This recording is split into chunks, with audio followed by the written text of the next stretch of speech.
Coming of the Kingdom Part 10 Session 25天国的来临第10部分第25讲，我们来到第506页。那我先预告我们的作者 Riddermoss 他要做一个结论，说耶稣所讲的是指他的再来，但是他讲的话里面也不仅仅是讲他的未来。好，我们来看。To our mind, there is no other conclusion possible for all three Gospels. 我们的想法是，对这3卷福音书里面耶稣讲的话，唯一的结论是 that Jesus speaks from the standpoint of prophecy, that is in a comprehensive, undifferentiating sense.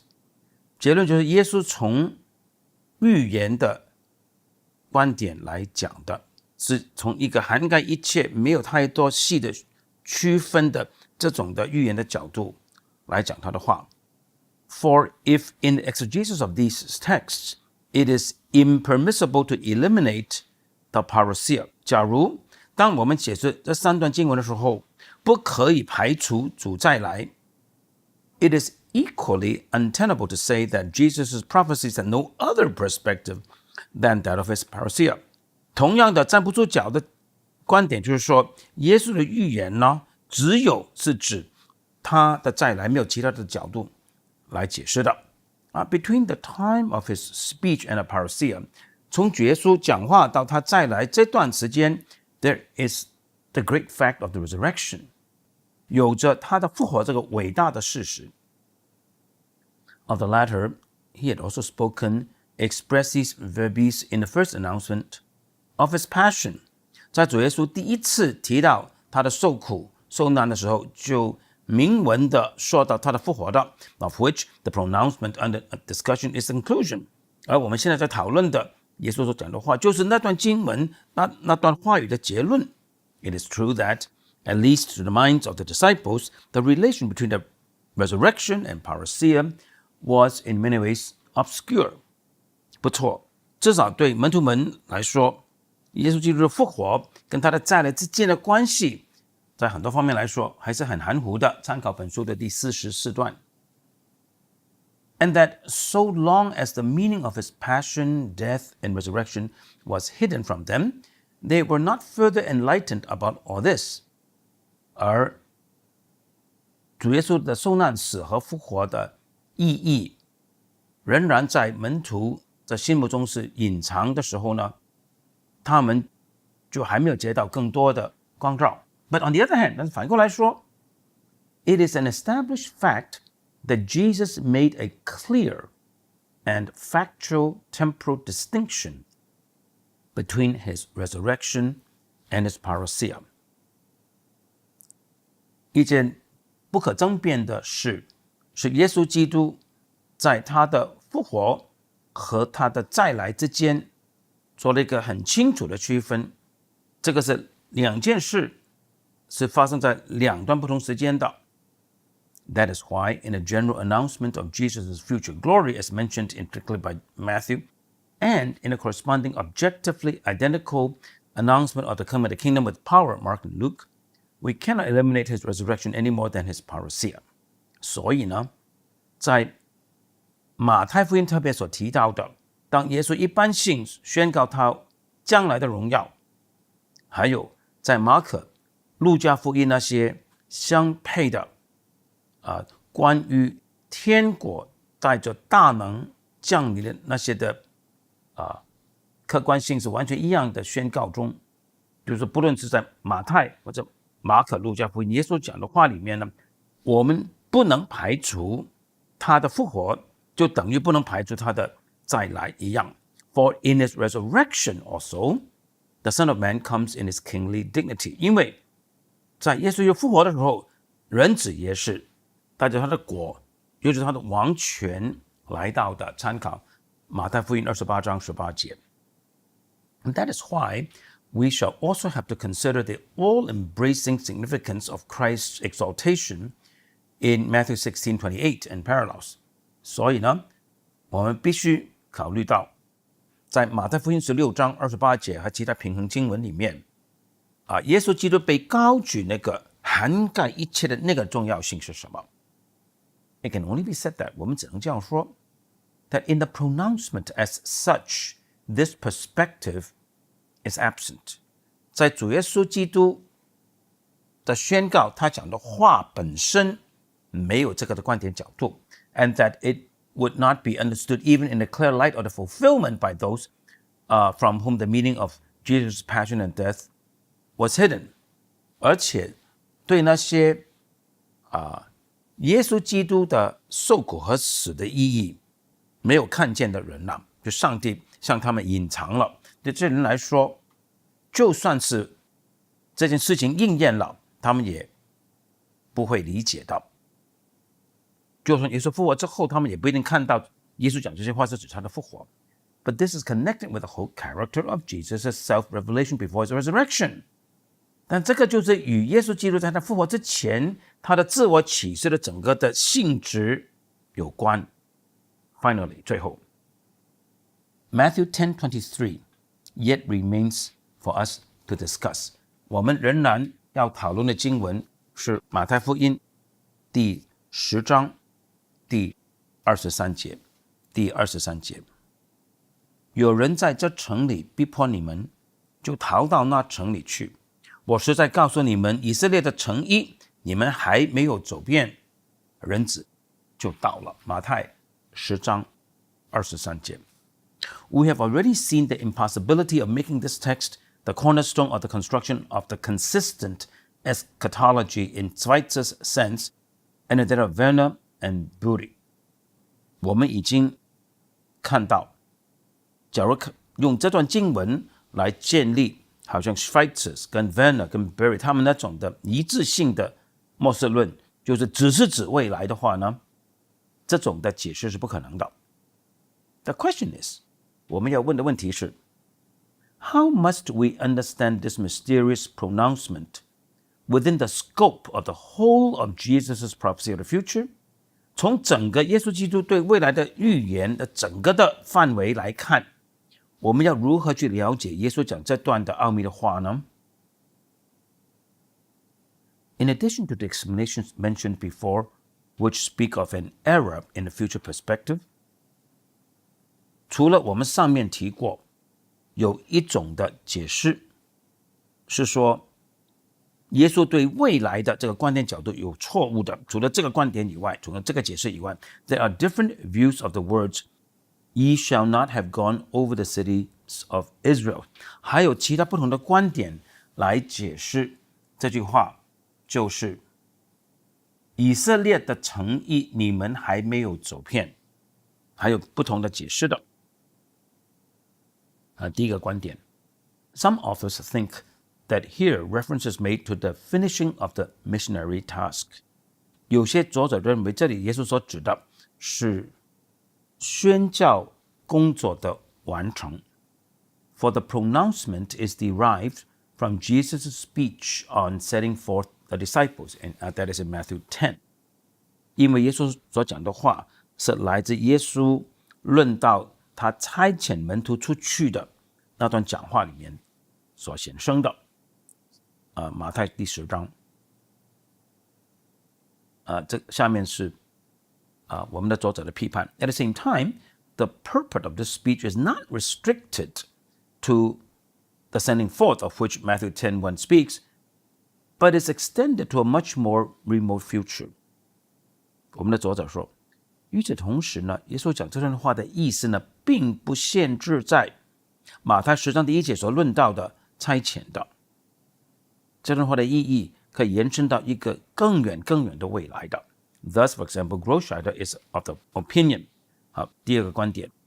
所以呢 ，Groscheider G-R-O-S-H-E-I-D-E 这个荷兰作者呢，他的意见是 that the words "till the Son of Man become" refer to the parousia， 直到人子来是指主的再来的。According to him, however， 但是呢，根据 Groscheider 的看法 ，this is concerned with the continuous missionary commandment to disciples as the representatives of the church.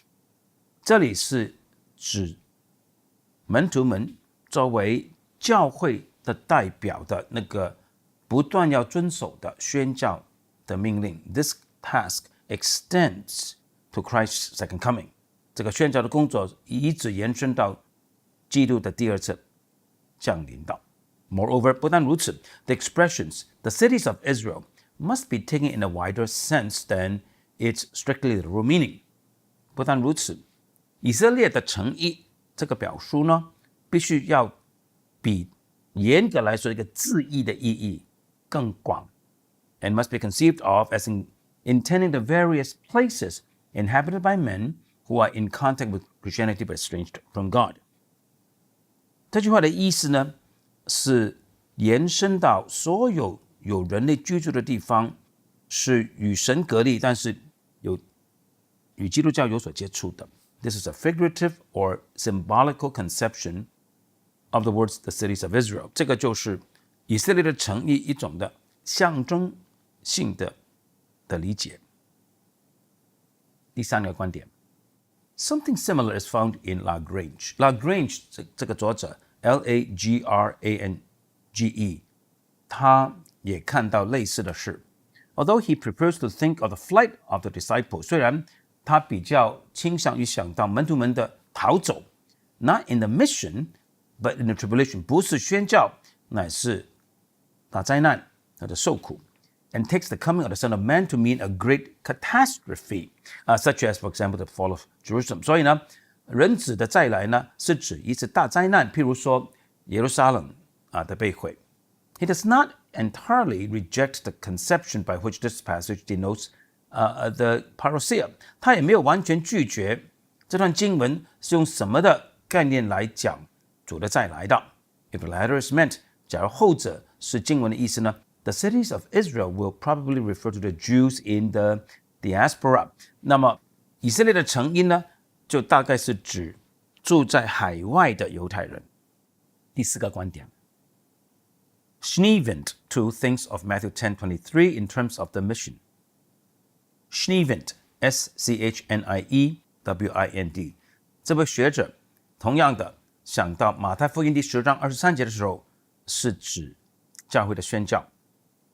The failure to finish with the cities of Israel, he takes to mean the mission among the Israelites. 没有走遍，没有做完在以色列城邑里的工作呢的意思呢，是指在以色列人中间的宣教的工作还没有完成。And he explains the whole of the pronouncement in accordance with his view of Mark 13:30 and parallels in such a way that when the Son of Man appears in glory, the mission to Israel will not yet have been completed. 所以呢，他是这样来解释耶稣整段的话语的，是根据他对马可13章30节等等的看法的。他是这样解释的，他说当人子带着荣耀显现的时候，像以色列的宣教事工还没有完成 although they have rejected the salvation of the Lord. 虽然以色列已经拒绝了耶和华的救恩 the word of God continues to be preached to them to the end. 上帝的话语仍然向他们宣讲直到末了。He relates this view to the expectation that he finds in Romans 11 and Matthew 23:39. 他将这个观点呢，与在罗马书第11章和马太福音23章29节他找到那个盼望连在一起。是什么呢？ That Israel will then first recognize at the parousia him whom it has rejected, and then will turn to Christ. 这个盼望就是在主再来的时候，以色列会第一次看到他所拒绝的是谁，然后呢，就会归向基督了。还有其他的观点，第五个观点。But others think that Matthew 10:23 does not offer such a wide eschatological perspective. 但是其他的学者们认为呢，马太第10章23节并没有给我们这么广的一个末世论的观点角度的。We have already mentioned Lagrange. 我们已经提到 Lagrange 这个学者 who, when he reads the words about the coming of the Son of Man, 当他读到人子的降临的时候 thinks of the divine judgment manifest in the fall of Jerusalem. 他想到的是在耶路撒冷沦陷的时候上帝的审判。And to mention one more recent exegete, 我们现在提到另外一位近年的解经家 Stonehouse Stonehouse says that if Matthew 10:23 is explained in analogy with 16:28, 假如马太福音第10章23节与第16章28节比较，用这个方法来解释的话呢 ，it is not necessary to assume that Jesus was in error with respect to his parousia。我们就不必假设耶稣论到他自己的再来的时候犯了什么错误 ，for in his opinion， 因为根据 Stonehouse 的意见。We should think of the supernatural activity of the risen Lord in the founding of the church when we read about the coming of the Son of Man. 我们读到人子的降临的时候，我们应该想到的是主设立他的教会的那个超自然的工作，那位复活的主的超自然的设立他的教会的工作。讲了这6个观点角度之后，我们来看我们的作者的意见。There can be no doubt that the words "You shall not have gone over the cities of Israel" do not denote the mission, but the flight of the disciples. 毫无疑问的，当耶稣说你们还没有走遍以色列的各城邑的时候，不是在讲宣教，那是在讲门徒们的逃走。This is clear from the beginning of this verse. 从这一节的前面就看得清楚 When they persecute you in this city, flee ye into another. 耶稣说人在这个城里逼迫你们，你们就逃到另外一个城里。It is true that the entire future of the disciples is viewed in the light of their vocation as apostles. 是的，门徒们整个的未来的日子呢，是从他们做使徒的呼召这个角度来理解的。But in verses 21 and following， 但是到了第21节跟22节的时候 ，everything is dominated by the picture of persecution and affliction。整幅的图画主要的因素是逼迫和苦难。In our opinion, therefore， 因此根据我们的看法 ，there can be no question here of a hidden indication of future salvation for the Jews。这里呢，不可能有着一种隐藏的意思，就是指犹太人未来得救 ，nor of a reference to the missionary field in the diaspora or in the unchristianized areas， 也不是指在海外犹太人中间的宣教工厂，也不是那些还没有基督化的地区的宣教工厂。For the rest, we agree with those exegetes who understand by the coming of the Son of Man that the parousia is meant. 那关于其他部分呢，我们与其他的解经家都同意，因为他们看到人子的再来是指主的再来。Already in an earlier context, we have tried to show， 我们在本书前面的一段已经尝试去证明 the missionary speech in Matthew 10, at least from the 16th verse onwards, display a much wider perspective than that of the first missionary journey that the disciples made during Jesus' life on earth. 我们指出，在马太福音第10章的这个宣教那段的讲话，至少从第16节开始呢，他的观点角度不仅仅是耶稣在地上的时候差遣门徒们出去的所做的宣教旅程这么一点点的，他的观点角度是更加的宽广的。In Matthew 10， 在马太福音第10章 The description of the experiences of the disciples during their first journey passes into that of their future fate as disciples of Christ after he has left the earth.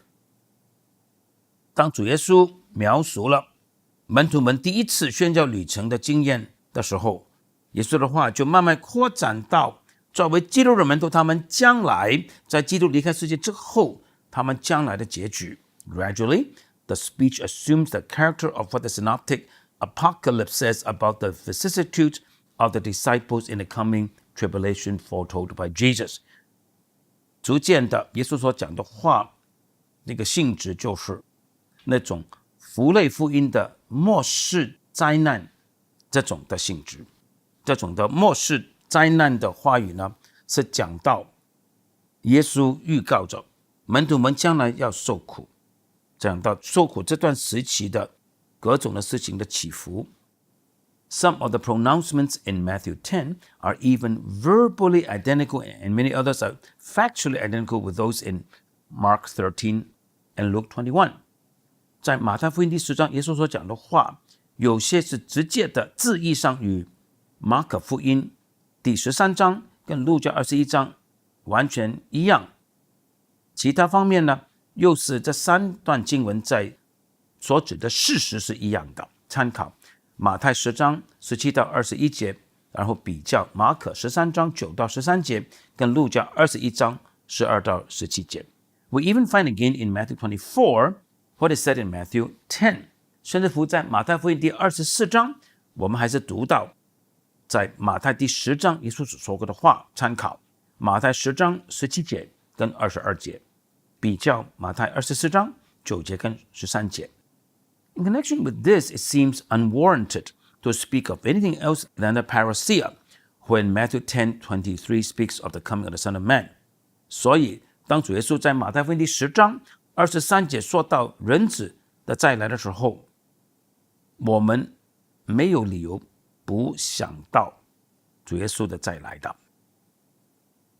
For the resurrection here is no longer to be viewed as approaching, but occurs before the tribulation announced to the disciples。 因为这里复活呢，不再是很快就会来到的事情，乃是在主耶稣向门徒们宣告那个灾难之前的一个的复活。To think that here the supernatural power and help of the exalted Lord are spoken of is to offer a very unusual explanation of the synoptic coming of the Son of Man。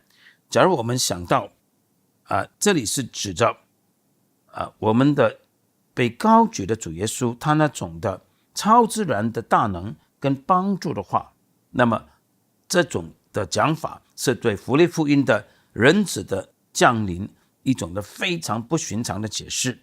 It will not be permissible in this case to argue from a particular conception of what is possible in light of the realization, but here the words must be given their most obvious sense。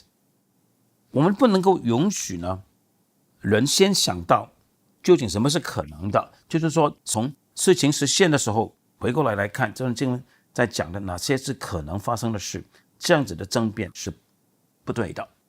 这里的字一定是从他们最明显的字义来了解。And when such is done， 但我们这样解释的话呢 ，we cannot see how the reference to the parousia can be eliminated。 我们不可能看到这里怎么可能去排除了主的再来，主是指他的再来的。What is then to be understood, however, by the flight over the history? What is then to be understood, however, by the flight over the cities of Israel, which the disciples would not be able to complete before the coming of the Son of Man？ 那么当主耶稣说到门徒们要逃离以色列的众城邑，他们没有做完这件事情，人子就要来了。这个什么意思呢？ In our opinion， 我们的意见是 These words can only be explained in the way mentioned above, in which the coalescence of the particularistic and the eschatological motifs in Mark and Matthew have been set in the light。 我们认为这些话语的解释只能够好像上面所讲到的，就是说那些关乎犹太人的特殊的观点角度跟末世的关乎普世性的这两个主题在马可跟马太福音融合了。 Similar to the explanations given there of the flight from Judea into the mountains as being in close connection with the final distress, the cosmic catastrophes, and the end of all things。 同样的，在那里我们这样来解释，要逃离犹太地，要逃到山上，这个呢是与最后的艰难、宇宙性的灾难和万物的结束有关的。We find here a picture of the persecution of believers in the time previous to the parousia described within the boundaries of the Jewish country。 同样的，在这段经文我们看到，耶稣是用了犹太人这个国家的范围里面来形容信徒们在主再来之前要面对的逼迫的。第28段结束，我们下一讲开始讲第49段 The meaning of the parousia parables， 关乎到主再来的比喻，它们的意义是什么。